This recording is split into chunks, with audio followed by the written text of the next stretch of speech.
오늘은 예레미야 강의 쉬운 5번째 시간으로 회개하지 않으면 성전이 무너지리라 라고 하는 주제로 말씀을 살펴보고자 합니다. 먼저 영상으로 송출되는 서론 부분을 함께 읽도록 하겠습니다. 이제까지 심판에 대한 일반적 예언 9가지와 서론 부분입니다. 9가지와 그리고 특별 예언 4가지를 살펴보았다. 예레미야 26장은 이런 심판에 대한 하나님의 뜻을 전하는 예레미야와 그를 죽이려 하는 유다 백성의 모습을 대조적으로 묘사하고 있다. 이 중 본문은 성전 파괴를 선포하는 예레미야와 그를 고소하는 지도자들의 논쟁을 기록하는데 내용을 살펴보자, 그렇게 정리해 봤습니다. 자, 우리는 25장까지 살펴보는 가운데 1장은 소명장이었고 2장부터 20장까지는 일반적 예언 9가지였고 그리고 21장부터 25장까지는 특별 예언 4가지를 구분으로 살펴본 바 있습니다. 오늘 본문은 26장은 심판에 대한 하나님의 뜻을 선포하는데요. 어떤 심판이냐면 예루살렘 멸망이에요. 유다의 멸망을 이야기하는 겁니다. 그런 하나님의 뜻을 전하는 예레미야를 향해서 대제사장, 선지자들, 고관들, 백성들이 모여서 그를 죽이려 하고 있음을 알 수 있어요. 그러면 이 본문에 주어진 말씀은 과연 어느 때인가? 오늘 성경 말씀을 살펴보면 1절에 유다 왕 요시야의 아들 여호야김이 다스리기 시작한 때라고 기록하고 있어요.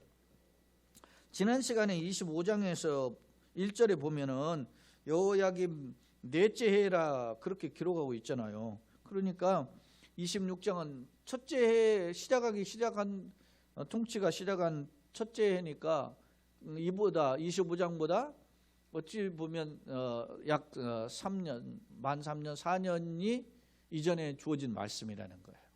그러니까 예레미야의 성경의 배열이 꼭 순서적으로만 이루어진 것이 아님을 오늘 알 수 있어요. 이미 또 시드기야 때 주어진 말씀도 이미 우리가 살펴봤어요.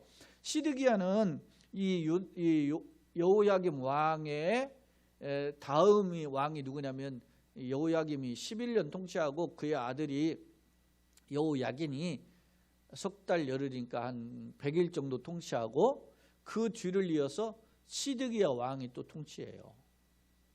그때 주어진 말씀도 우리가 이미 살펴봤잖아요. 그러니까 역사적 어떤 순서적으로 기록된 말씀이 아니라는 점을 알 수 있어요. 자, 그러면 여호야김이 다스린 지 시작한 해는 언제냐? 학자들의 견해에서는 기원전 609년 혹은 608년으로 보는데 왜 그런 거 아니? 그 기원전 609년에 이 여호야김의 아버지가 요시야 왕 아닙니까? 요시야 왕이 무기토 전투에서 바로 누구에게 전쟁하다가 전사했어요. 전사하니까 백성들이 그의 아들 요시야의 아들로는 순서적으로는 세 번째 아들이에요. 그런데 큰 아들에 대한 정보가 없어요. 그리고 둘째 아들이 여호야김이고 셋째 아들이 여호아스인데 이 셋째 아들을 데려다가 왕으로 데려다 놓으니까 전쟁에서 그 아예 요시야 왕을 죽였던 바로 누구가 이 여호아스를 데리고 사로잡아 가지고 애굽 땅으로 끌고 가버리고 그리고 그의 형 여호야김을 왕으로 세웁니다. 그러니까 엄밀히 보면 이 여호야김은 애굽의 꼭두각시 노릇을 하는 거죠. 자기를 힘으로 눌러가지고 세운 왕이기 때문에 거기에 말이죠 이렇게 이제 귀를 기울이고 있는 거예요. 그런데 이 여호야김이 그러다 보니까 선지자 예레미야의 메시지에 귀를 기울이지 않는 거예요. 누구의 귀를 기울여요 지금? 자기를 지금 왕으로 세운 애굽의 말에 귀를 기울이는 거예요. 그러던 자의 당대의 최강으로 신흥제국으로 떠오른 바벨론의 말을 듣지 않으니까 바벨론이 그 여세를 몰아가지고 유다까지 쳐들어온 겁니다. 쳐들어와서 여호야김 4년 차에 이 포로를 끌고 가는 거예요. 유다 백성들을. 그런 게 제1차 포로예요. 자, 아직 1년 차니까 아직 그 포로가 된 25장은 4년 차에 와서 포로가 되는 그런 상황들을 이야기하는데 26장의 이야기라 말입니다. 그 내용을 한번 살펴보겠습니다. 유다 왕 요시야의 아들 여호야김이 다스리기 시작한 때 609년 혹은 8년 이렇게 본다 그랬죠. 609년이면 아마 가을 겨울에 늦은 연말이고 608년으로 보면 아마 그 연초쯤 되지 않을까 이렇게 생각이 돼요. 자, 그때 하나님께서 예레미야에게 말씀이 임하는 거죠. 여호와께서 이와 같이 말씀하시니라. 너는 여호와의 성전뜰에 서서, 예루살렘 성전이죠. 성전뜰에 서서 유다 모든 성읍에서 여호와의 성전에 와서 예배하는 자에게, 그러니까 성지 순례하러 온 거예요. 성전에서 제사하려고 올라온 겁니다. 그런 사람들에게, 그 백성들에게 하나님의 명령하신 말씀을 모두 전하되 한마디도 감하지 말아라. 한마디도 감하지 말라라는 이 표현은 예언의 뭐요? 엄중성이에요. 엄중한 경고라는 거예요. 네 생각의 판단에 따라서 그걸 덧붙이거나 빼지 말아라. 여러분요, 요한계시록에서도 말씀하잖아요. 예언의 말씀을 빼는 자는 내가 생명책에서 빼버리고, 예언의 말씀이 없는 말을 더 붙이면 내가 말이지 이 성경에 기록된 그 징계의 준엄함을 더 붙이게 해서 다스리겠다, 이렇게 말씀하잖아요. 그러니까 이 예언의 하나님의 말씀을 바로 들은 대로 예레미야가 하나님께로부터 받은 그대로 전해야 됨을 오늘 본문을 통해서 발견할 수 있어요. 한마디도 감하지 말라 그러잖아요. 똑바로 전하라고 하는 명령이죠. 그 명령에 따라서 왜 그렇게 말씀하시냐면 3절, 그들이 듣고, 그들은 누굽니까? 이스라엘 백성들이죠. 그들 속에는 지도자들과 백성들 모두가 다 포함되어 있어요. 그들이 듣고 혹시 각각 그 악한 길에서 돌아오리라. 그리하면 내가 그들의 악행으로 말미암아 그들에게 재앙을 내리려 하던 뜻을 돌이키리라. 하나님께서 선포하시는 이 메시지는 뭡니까? 준엄한 심판에 대한 경고지만 그 준엄한 심판의 경고를 듣고 어떻게 해요? 돌이키면 회개하는 거죠. 그러면 하나님께서도 심판하시겠다는 뜻을 어떻게 해요? 돌이키시겠다. 여러분, 그런 거죠. 우리가 각각의 생각하며 아이들에게 너 그러다가 엄마 말씀 안 듣고 아빠 부모님 말씀 안 듣고 그러다가 너 혼난다, 매 맞는다, 뭐 이렇게 하는 거죠. 그러면 그 말은 뭐요? 매를 안 들 테니까 말 들으라, 그 말 아닙니까? 그런데도 그 말을 듣지 못하고 깨닫지 못하고 지 마음대로 하다가 보면 혼나는 거잖아요.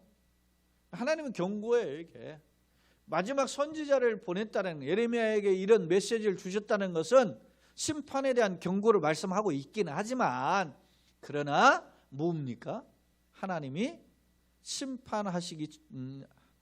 하지 않고 너희가 회개하고 돌아오면 심판하지 않고 심판에 대한 준엄한 심판을 어떻게 거두시겠다, 뜻을 돌이키시겠다, 그런 말이에요. 그런 계획을 돌이키시게 처리할 수 있음을 말씀하고 있는 거예요. 자, 4절, 너는 그들에게 이와 같이 이르라. 여호와의 말씀에 너희가 나를 순종하지 아니하며, 불순종이죠. 내가 너희 앞에 둔 율법을 행하지 아니하며, 하나님의 말씀 계명을 거스른 거죠. 내가 너희에게 나의 종 선지자들 꾸준히 보냈어요.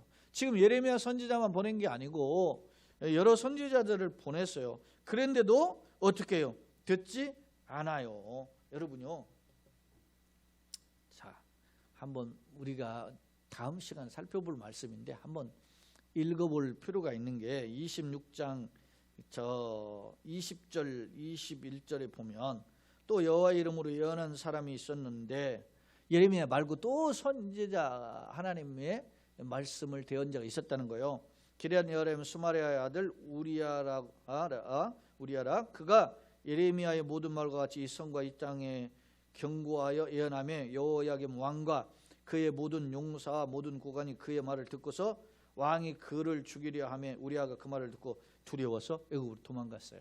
도망가니까 여호야김 왕이 사람을 애굽에 보내서 악불의 아들 엘나단과 몇 사람 함께 애굽에 보냈더니 그들이 우리아를 애굽으로 연행하여 애굽에서 연행하여 여호야김 왕에게로 그를 데려오며 왕이 칼로 그를 죽이고 그의 시체를 평면우지에 던지겠다. 예? 얼마나 강팍한가를 보여주죠. 순종하라, 말씀에 청중하라, 율법을 따라 행하라, 이렇게 하라는 그런 회개의 촉구의 말씀을 지금 예레미야에게도 보냈지만은 선지자들 통해 꾸준히 보냈던 거예요. 그 대표적인 사람이 지금 우리아라는 사람을 보았잖아요. 그때는 뭐 미가야도 있고 뭐 우리 잘 알지만은 이사야 성경에 예레미야보다 이전에 있었던 선지자잖아요. 그렇게 주셨어요. 그런데 그들이 듣지 않았다는 사실. 안타깝죠? 자, 꾸준히 보내 그들의 말을 순종하라 하였으나 너희는 순종하지 아니하였느니라. 6절, 내가 이 성전을 실로같이 되게 하고 이 성을 세계 모든 민족의 저주거리가 되게 하리라 하셨느니라. 자, 이 성전을 실로같이 되게 하고 세계 모든 민족의 저주거리 되겠다. 이 말은 뭐냐? 실로, 여러분 기억하시죠? 실로가 어디입니까? 실로는 베델의 북쪽으로 있는 한 16km 떨어진 곳인데, 이곳은 뭐 우리가 잘 아는 선지자 사무엘도 활동하고 했던 곳인데, 이곳에 본래 뭐가 있었냐면 엘리 제사장 시절까지의 법궤를 모셔졌어요. 여러분 기억하시죠? 여호수아 성경에 보니까 이스라엘 민족이 가나안 땅 정복 전쟁 5년 정도 치르고 나서 어디에서 땅을 분배하죠? 실로에서 분배해요. 실로가 어디예요? 하나님의 법궤가 모셔진 성막이 있는 곳이 실로였단 말입니다. 근데 실로같이 되게 한다는 말은, 그럼 실로가 하나님 법궤 성전이 모셔졌던 곳인데 그러면은 말이지 귀한 곳 아닙니까? 그런 실로가 어떻게 됐습니까? 여러분 엘리 제사장 때 두 아들이 말이죠. 혼냐 비나스가 전쟁터에 블레셋과 싸울 때 말이지 법궤를 가지고 나갔다가 법궤를 빼앗겨 버렸잖아요. 그래서 실로에는 이제는 더 이상 하나님이 함께하지 않는 곳이 되어버린 거예요. 에? 하나님이 떠나버린 곳 실로가. 에? 여러분 창세기 49장에 보면은 유다에 대한 축복을 할 때 유다는 너는 복이 있다고 하면서 너 실로 오시까지 너가 왕권을 지팡이를 가지고 통치하게 될 것임을 이야기하잖아요. 그 실로가 메시아 아닙니까? 그런 실로가 축복의 장소였는데 하나님을 떠난 백성들이 하나님 앞에 교만하니까 다 이방 신상같이 우리도 막 벗게 들고 나면 전쟁 이길 것이라고 하는 그 우상단지 같은 거, 마치 막 우리가 막 성경책 들고 막 흔들면 뭐 귀신 떠나가는 것처럼 십자가 들고 흔들면 귀신 떠나갑니까? 웃기는 소리죠. 에? 여러분요 그 영화의 그 뭡니까 곡성이라고 하는 곳에 거기에서 나오잖아요. 사탄이 말이지, 지가 말이지, 뭡니까 주기도문 하고 말이지 하잖아요. 가증한 거야. 귀신도 하나님이 한 분인 줄 알고 안다는 거야. 사탄이 바라게. 여러분요 요한계시록 보면 천상에서 전쟁이 일어나가지고 하늘의 군대인 천사장의 미가엘 군대와 사탄과 그 졸개들에게 전쟁이 벌어져가지고 했는데 사탄이 이기지 못하고 쫓겨난단 말입니다. 여러분 어디든지 전쟁에서 한번 패하면 그 밑에 들어가가지고 굴복하고 뭡니까 꼬리를 내리는 것이 상식이거든요. 그런데 사탄은 어떻게 해요? 하늘에서 쫓겨나니까 땅에서 어떻게 해요? 발악을 한다 그래. 발악을. 자기 꼭두각시 바다에서 올라온 짐승 땅에서 올라온 짐승에 꼭두각시를 세워가지고 말이지 이게 하나님이라고 하고 말이지 권력을 막 행사하니까 많은 사람들이 거기에 막 복종해요. 그러니까 그 권력자 앞에 또 말이죠 말로서 현혹하는 무리가 있어요. 그게 땅에서 올라온 짐승인데 이게 거짓 선지자 말이에요. 적그리스도. 응? 미혹하는 자들. 여러분요 오늘날 보니까 공부를 좀 많이 하고 학문이 있고 잘 나가는 사람들 하나님 알기를 우습게 알고 그러는 사람들 방송에서도 나오고 그렇게 하잖아요. 지금 세상이 악해지는 그런 시대. 자 이야기가 확대됐지만은 보세요. 오늘 본문에 이 성전을 실로 같이 만드는, 황폐하게 만들어 버리겠다는 거예요.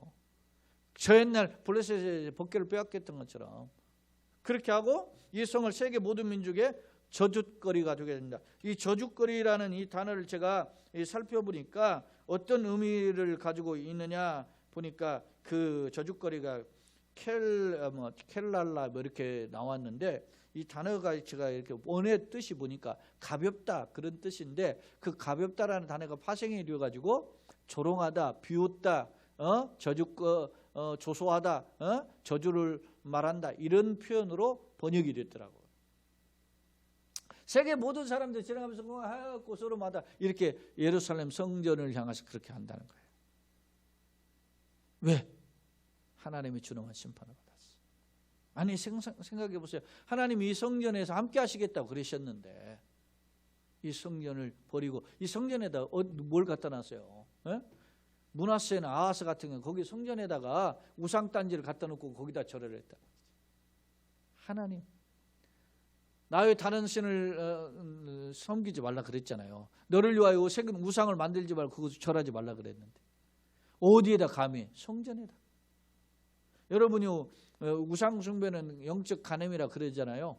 근데 다시 말하면 여러분 부부관계에서 결혼해서 사는데 자기 방에다가 안방에다가 외간 남자나 외간 뭐 여자인 데려다 놓고서나 그 섹스를 하는 거예요. 그 무슨 아주 가증한 짓이지. 이런 패역함이 있었다는 거예요. 그래서 이런 곳을 내가 회개의 기회를 줬는데 회개하지 않으니까 어떻게 해요? 실로같이 저주거리가 되는 그런 황폐하게 만들어버리는 그런 곳이 될 것이다 이야기했어요.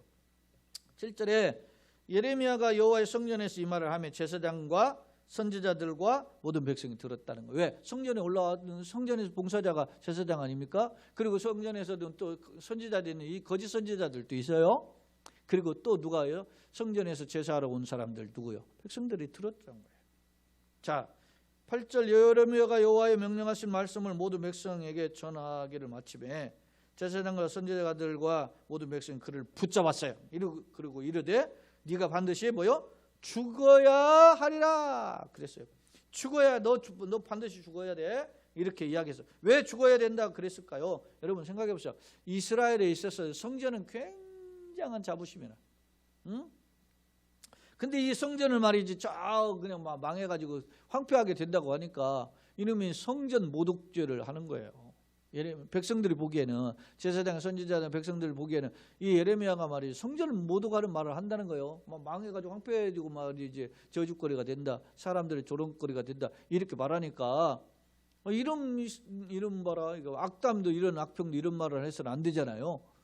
그렇게 하니까 너는 반드시 죽어야 돼. 근데 이 죽어야 하리라라는 이 표현을 제가 살펴보니까 모트 타무트라고 하는 히브리어의 내용을 제가 이렇게 살펴보니까 율법에서 어떤 사람에게 이 모트 타무트라고 하는 히브리어를 사용했냐면 율법에서 극악한 범죄자에게 사형을 선고할 때 모트 타무트 이렇게 선포했어요. 그러니까 이게 법적 용어예요. 다시 말하면 제사장과 선지자들과 백성들이 그냥 그거 선포한 거예요. 너는 이제 사형이야. 이렇게 이야기한 거예요. 죽여야 된다고 얘기한 거죠. 이런 절박한 상황입니다. 그러면서 어찌하여 9절에 네가 여호와의 이름을 의지하고 예언하여 이르기를 이 성전이 실로같이 되겠고 이 성이 황폐하여 주민이 없으리라 하느냐 하며 그 모든 백성이 여호와의 성전에서 예레미야를 향하여 모여들어요. 왜? 저 잡아가지고 이제 재판하려고 성전을 끌어내치려고 지금 모여든 겁니다. 이때 소식을 지금 예루살렘 성 안에 성전이 지금 언덕에 성전이 있고 그 예루살렘 이제 언덕 밑으로 예루살렘 성이 있지 않습니까? 성에 왕궁이 있단 말입니다. 왕궁에 구관들이 이 말을 듣고 왕궁에서 여호와의 성전으로 올라갔어요. 성전은 이제 장소로도 높은 곳이기 때문에 올라가기도 하지만 하나님이 계신 곳이기 때문에 올라간다는 말을 하잖아요. 올라가 성전에서 새 대문의 입구에 앉으니까 제사장들과 선지자 구관들이 모든 백성과 함께 말한 거예요. 그러니까 여기에 지금 제사장, 선지자, 백성들이 있는 상황에 그런 지금 예루살렘 성전에서 막 난리가 난 거예요, 막. 예? 지금 뭐 성전 회파한다는 선지자 하나가 왔으니까 저는 죽여야 된다고 막 난리가 난 거예요. 그런 상황에서 소요 소식을 듣고 이제 왕의 이제 고관들이 가서 이제 같이 참여하게 된 겁니다. 그 규모가 더 커진 거죠. 이르되 이 사람은 죽는 것이 합당하지. 제사장이 그러죠. 선지자가 그러죠. 백성들이 그러죠. 이제 참여한 뒤늦게 참여한 왕의 이 고관 방백들이죠. 이들이 또 예레미야가 죽는 게 마땅하다 하니까 너희 귀로 들음같이 이 성에 관하여 예언하시다. 이 성에 관한 예언이 뭡니까?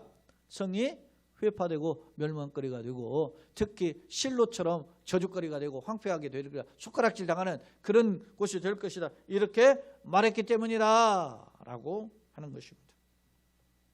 그때 예레미야가 이제 덧붙여진 제사장과 선지자와 백성들과 더불어서 이제 왕궁에서 올라온 고관들을 향해서 또 말합니다. 선포합니다. 말하 이르되 여호와께서 나를 보내사 너희가 들은 바 모든 말로 이 성전과 이 성을 향하여 예언하게 하셨느니라. 그런즉 보세요. 너희는 너희 길과 행위를 고치고 너희 하나님 여호와의 목소리를 뭐라? 청종하라. 그리하면 여호와께서 너희에게 선언하신 재앙에 대하여 뜻을 돌이키리라. 여러분요. 이 정도 됐으면은 사람이 움츠려야 되는 거 아닙니까? 예? 뒤에 보세요. 얼마나 살기가 등등하면은 예레미야 말고 우리아라는 선지자 애국까지 도망가네. 애국까지 사람을 보내가지고 끌고 와가지고서 죽입니까? 약치들. 예레미야가 당대의 법을 잘 모를까요? 알죠. 이 백성들의 분위기 모릅니까? 잘 알죠. 그런데도 불구하고 내가 이 말을 했다가 이 하나님의 뜻을 선포했다가 백성들의 몰매 맞아 죽고 죽는다는 거 알아요. 왜 예레미야가 저기 나중에도 보면 시리아 왕 앞에서 섰을 때도 나 이게 생명 위협을 느끼고 살려달라고도 해요. 사람이기 때문에 그런 거죠. 그런데도 오늘 예레미야는 강하고 담대하게 말씀을 선포해요. 너희 길과 행위를 고치고 회개해줘. 회개. 그리고 너희 하나님 여호와의 목소리를 청종하라. 무슨 목소리예요? 회개하면 살려주시겠다는 말씀, 하나님께 돌아오면 살려주시겠다는 말씀을 청종하라. 그래야면 여호와께서 너희에게 선언하신 재앙에 대해 뜻을 돌이키시리라. 이렇게 말씀을 다시 한번 선포하는 거예요. 그러면서 덧붙여서 뭐라고 하는 거 보세요. 보라, 나는 너희 손에 있으니. 내가 도망간다고 도망갈 수도 없고 피한다고 피할 수도 없고 너희들이 다 이렇게 있어서 나를 재판하면 너희가 사형이나 사형이라고 하니까 사형 너희들도 말대로 사형시켜라 그런 말이죠. 손에 있으니 너희 의견이 좋은 대로 옳은 대로 하려니. 너희들이 판단한 대로 나를 심판해라. 법정에서 판단한 것처럼 해라. 그러나 15절 너희는 분명히 알아라.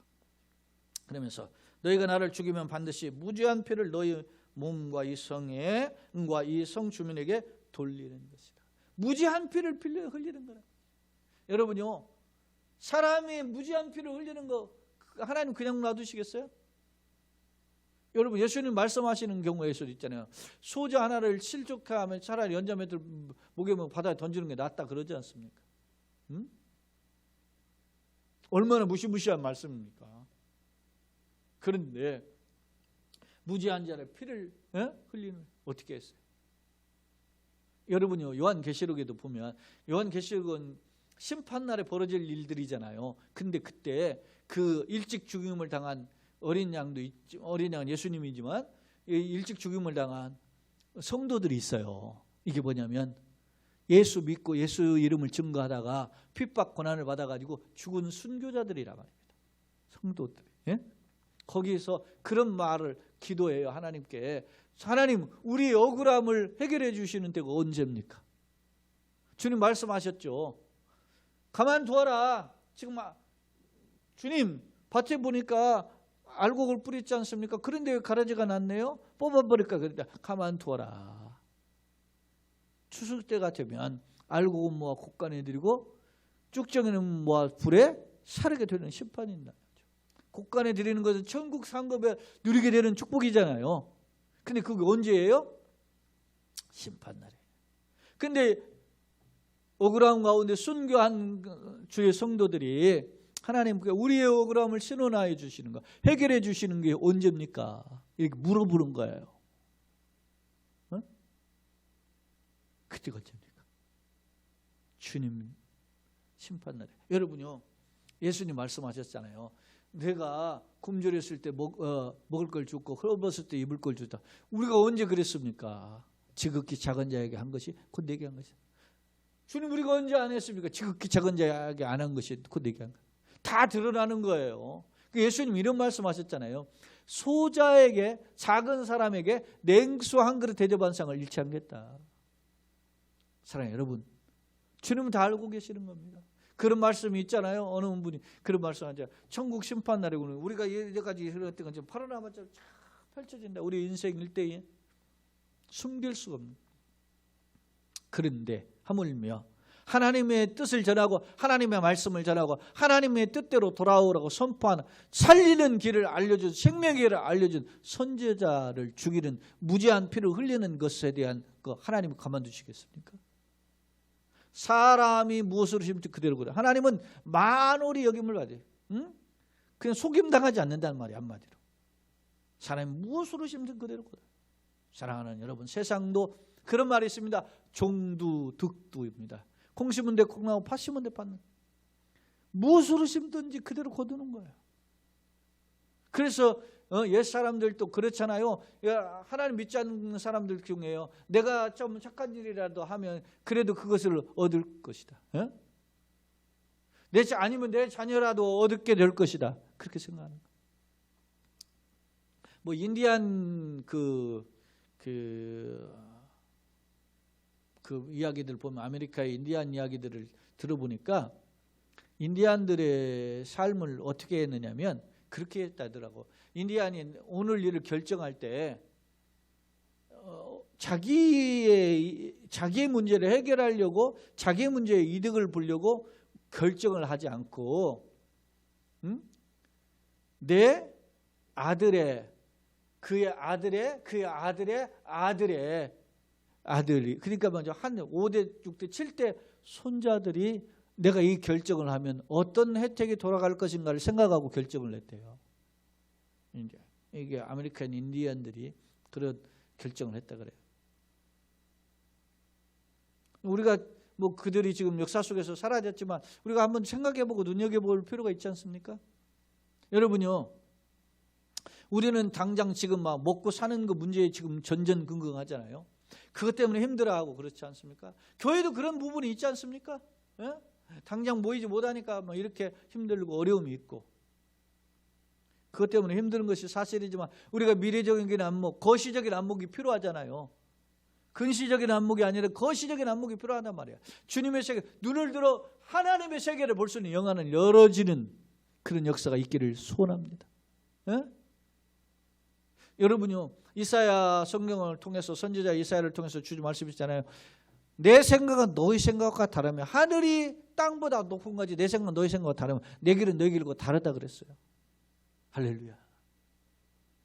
믿음의 눈을 가진 자만이 볼 수 있는 겁니다. 그것을 여러분요, 진리란, 구원이란 아무나 주시, 누구든지 주 이름 부른 자는 주셔요. 영생을 얻도록 길을 열어주세요. 그런데 그냥 누구든지 그냥 무조건 주는 게 아니고, 어떻게 해요? 마음으로 믿어 의에 이르고 입술로 신하 구원에 이르게끔, 누구든지 주의 이름을 부를 수 있는 자에게 주신단 말이에요. 근데 그 부르려면 어떻게 해요? 듣지 못하는데 어찌 부르리요? 전파하는 자가 없는데 어찌 들으리요? 그랬잖아요. 하나님의 음성을 들어야 되는 거예요. 그러려니까 바울 같은 경우는 이 진리를 깨닫고 하니까 얼마나 감탄이 있어요. 깊도다 하나님의 지혜와 지식이 부요하며. 그랬어. 누가 주의 모사가 되어서 이것을 진리를 깨닫게 되느냐 이거예요. 하나님은 주의 은혜를 우리에게 때가 되면 우리에게 보여주신 거예요. 그래서 진리를 우리에게 보여주신 걸 뭐라고 해요? 계시라고 하죠. 계시가 말이죠. 라틴어로 레벨라치오라고 하는 말이 감추어진 것을 드러나게 한다는 계시 아닙니까? 구원의 계시라는 거 뭐예요? 구원의 진리를 뭐예요? 감추어진 구원의 비밀을 우리에게 보여주신 거예요. 어떻게? 우리의 영안을 열어서 보게 돼요. 여러분요, 세상 사람들이 다 압니까? 예수 이야기를 많이 들어 교회 수없이 많은 거 알지만 욕할 줄만 알지 진리를 모르니까 욕하는 거지. 그런데 우리에게 진리를 보게 하시고 진리를 듣게 하시고 진리를 만지게 하시고 진리를 누리게 하신 줄로 믿습니다. 응? 그렇습니다. 여러분이 우리가 이 땅에서 천국은 주님의 나라에서 이루어지는 마지막 주어지는 일이지만 그래서 아직 완성이 이루어지지 않았죠. 그러나 또 아직 이루어지지 않았다는 난 예시지만 이미 이루어지기도 했어요. 천국은 여기 있다 저기 있다 이만한 게 이미 너희 안에 있다. 그러니까 우리가 이걸 어떻게 생각해야 돼요? 궁극적인 완성, 구원의 완성은 이루어지지 않았지만은 그러니까 우리가 이 땅에서 예수를 믿음으로 성경 말씀을 읽고 배우고 듣고 깨달음을 통해서 이 땅에서 성경을 어떻게 맛보는 거예요. 맛보고 누리는 거예요. 예수 안에서. 그 은혜가 성령을 통해서 임하는 줄로 믿습니다. 그 은혜가 임하여지기를 예수님의 이름으로 축원합니다. 자, 너희는 분명히 알아라. 너희가 나를 죽이면 반드시 무죄한 피를 너희 몸과 이 성과 이 성 주민에게 돌리는 것이니라. 이는 여호와께서 진실로 나를 보내사 이 모든 말을 너희 귀에 말하게 하소서. 거듭거듭 상기하는 겁니다. 여러분이요, 예레미야가 살고자 하지 않았습니다. 적당히 자기 목숨을 위해서 타협하거나 굴복하지 않았어요. 마지막 순간까지도 백성들을 향해서 진리를 선포했어요. 이 말씀을 들어야 된다, 깨달아야 된다, 믿고 돌아와야 된다, 회개해야 된다 선포했던 것입니다. 사랑하는 여러분, 우리가 진리 가운데 서는 귀한 역사, 진리를 붙잡고 진리 안에 역사하시는 하나님 능력을 전하는 축복의 그릇들이 다 되시길 예수님의 이름으로 축원합니다. 자, 말씀을 정리해 보겠습니다. 자, 두 번째 송출되는 화면을 보겠습니다. 1절 2절을 정리해 보면 여호야김 즉위 때에 하나님은 예레미야에게 하나님의 뜻을 선포하라고 명하셨죠. 그때 자 3절 5절에 보면 하나님 예레미야를 통해서 유다 백성이 회개하고 말씀에 의하여 순종할 걸 촉구해요. 왜? 그러면 살 길이 있으니까. 그렇기 때문에 자 6절 7절입니다. 성전과 예루살렘 성이 저주거리가 될 것임을 선포할 때 지도자와 백성들이요 들었죠. 설명한다. 그랬더니 성전을 향하여 선포, 실로와 같이 되고 저주거리가 되는 선포를 들은 지도자들 백성들이 회개하는커녕 어떻게 해요? 왕궁에 있는 방백들까지 올라와 가지고 예레미야를 죽이려 했단 말입니다.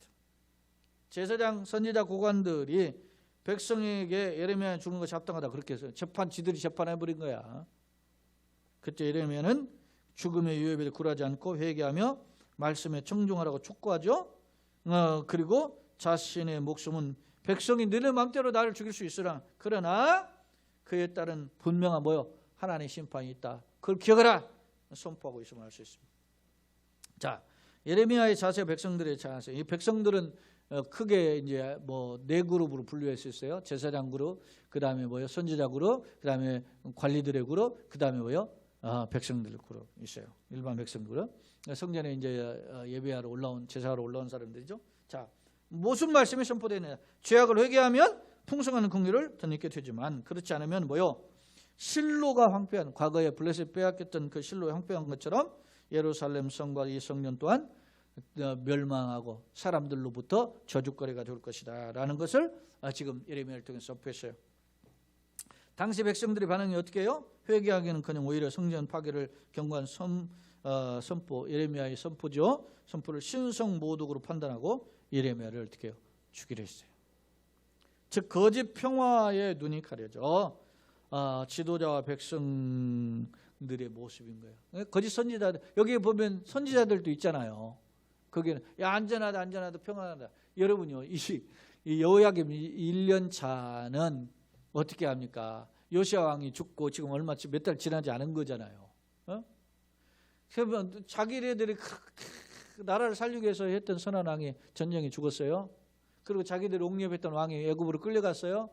그렇게 하니까 애굽에 와가지고 꼭두가시를 세웠어요. 그러니까 막 애굽에게만 모든 시기가 가 있는 거예요. 그런데 저쪽에서 하나님이 어떻게 해요?